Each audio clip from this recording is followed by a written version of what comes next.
Most people give up before they even make the first try. And the reason they give up is because of all the obstacles, difficulties, problems, and roadblocks that immediately appear as soon as you decide to do something that you've never done before. The fact is that successful people fail far more often than unsuccessful people. Successful people try more things, fall down, pick themselves up, and try again over and over again before they win through. You should expect to fail and fall short many times before you achieve your goals. You should look upon failure and temporary defeat as a part of the price that you pay on your road to the success that you will inevitably achieve. Identify all the obstacles that stand between you and your goal. Write down every single thing that you can think of that might be blocking you or slowing you down from moving ahead. In the area of problems and difficulties, successful people think about solutions most of the time. Unsuccessful people think about problems and difficulties most of the time. Problem-oriented people talk continuously about their problems, about who or what caused them, how unhappy or angry they are, and how unfortunate it is that they have occurred. Solution-oriented people, on the other hand, simply ask the question how and then get to work to remove the problems. Personal leadership is the ability to solve problems. Effectiveness is the ability to solve problems. All men and women who accomplish anything of importance are people who have developed the ability to solve the problems that stand between them and their goals, and the more you focus on solutions, the more and better solutions will come to you. The better you get at solving problems, the faster you will be at solving each subsequent problem. Eventually, you will be solving problems that can have significant financial consequences for you and others. This is the way the world works. The fact is that you have the ability to solve any problem or overcome any obstacle on the path to your goal if you desire the goal intensely enough. In accomplishing any major goal, there's always a constraint or bottleneck that you must get through as well. Your job is to identify it accurately and then to focus all of your energies on alleviating that key constraint. Your ability to remove this bottleneck or deal with this limiting factor can help you move ahead faster than perhaps any other step you can take. The 80-20 rule applies to the constraints between you and your goals. In this case, this rule says that 80% of your constraints will be within yourself. Only 20% of your constraints will be outside of your constraints, will be outside of yourself, contained in other people and situations. The primary obstacles between you and your goals are usually mental. They are psychological and emotional in character. They are within yourself rather than within the situation around you. And it is with these mental obstacles that you must begin if you want to achieve everything that is possible for you. The two major obstacles to success and achievement are fear and doubt. It is first of all the fears of failure, poverty, loss, embarrassment, or rejection that hold the average person back from trying in the first place. The second mental obstacle, closely aligned to fear, is that of self-doubt. We doubt our own abilities. We compare our own abilities. We compare ourselves unfavorably to others and think that others are somehow better, smarter, and more competent than we are. We think, I'm not good enough. We feel inadequate and inferior to the challenges of achieving the great goals that we so much want to accomplish. Primary antidotes to doubt and fear are courage and confidence. The higher your level of courage and confidence, the lower will be your levels of fear and doubt, and the less effect these negative emotions will have on your performance and behavior. The way that you develop courage and confidence is with knowledge and skill. The more you learn the things you need to know to achieve your goals, the less fear you will feel on the one hand, and the more courage and confidence you will feel on the other. Think about learning to drive for the first time. You were probably extremely tense and nervous and made a lot of mistakes. You may have driven erratically and been a danger to yourself and others. But over time, as you mastered the knowledge and skills of driving, you became better and better and your confidence increased. Today, you can quite comfortably get into your car and drive across the country with no fear or worry at all. You are so confident at driving that you can do it well without even thinking about it.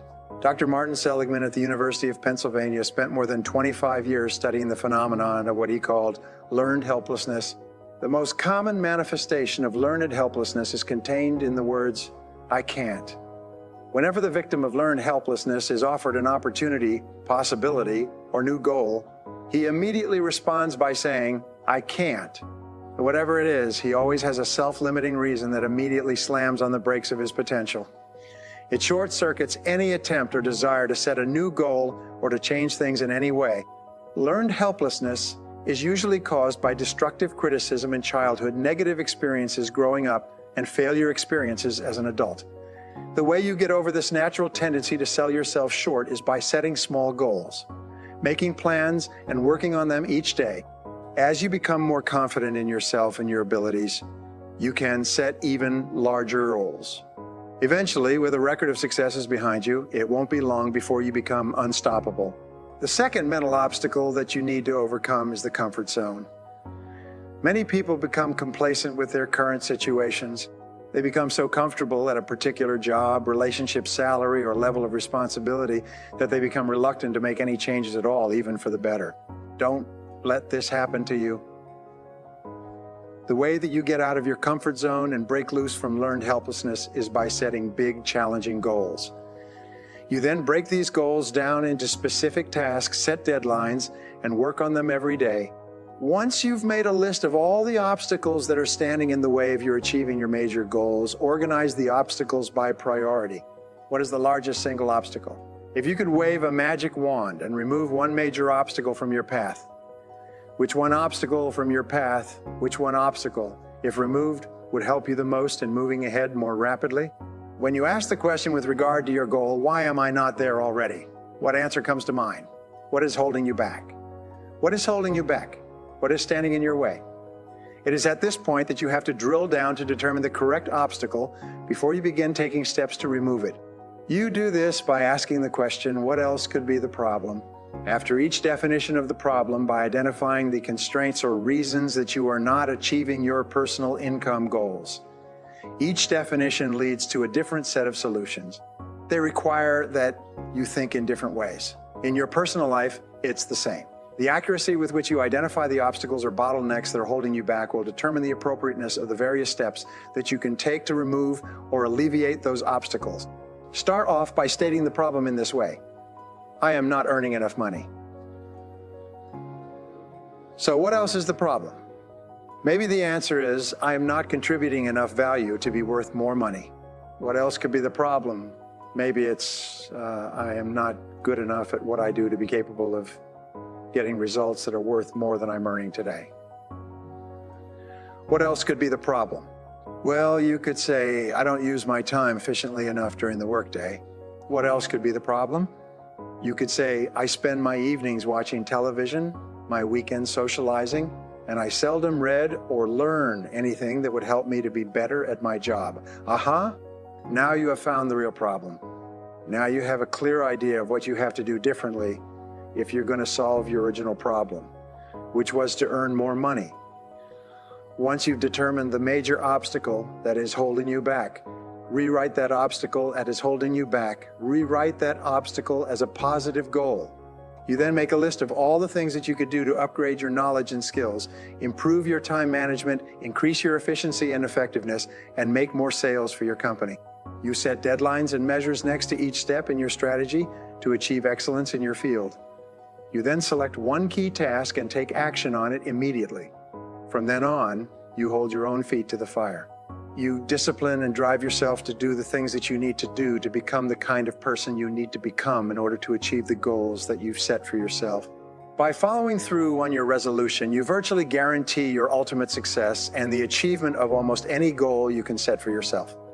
If you have any questions or concerns about the accuracy of your problem definition, discuss it with someone you know and trust.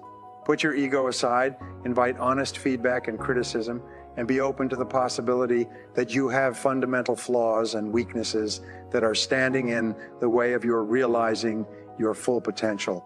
Be brutally honest with yourself. Once your problem or obstacle is clear to you, ideas, opportunities, and answers will come to you from various sources. You'll begin to attract into your life all kinds of resources that will help you to overcome the obstacle or difficulty, either within yourself or within the situation around you, and move you more rapidly towards your goal. For every problem or obstacle that is standing between you and what you want to accomplish, there is a solution of some kind somewhere. Your job is to be absolutely clear about what sets the speed at which you achieve your goal, and then to focus your time and attention on alleviating that constraint. By removing your major obstacle, you will often make more progress in a few months than the average person might make in several years. Now, here are 3 things you can do immediately to put these ideas into action. 1, identify a major goal of yours and then ask, why aren't I there already? What is holding me back? List everything you can think of. 2, identify the constraint or limiting factor in yourself, or the situation that sets the speed at which you achieve your goal.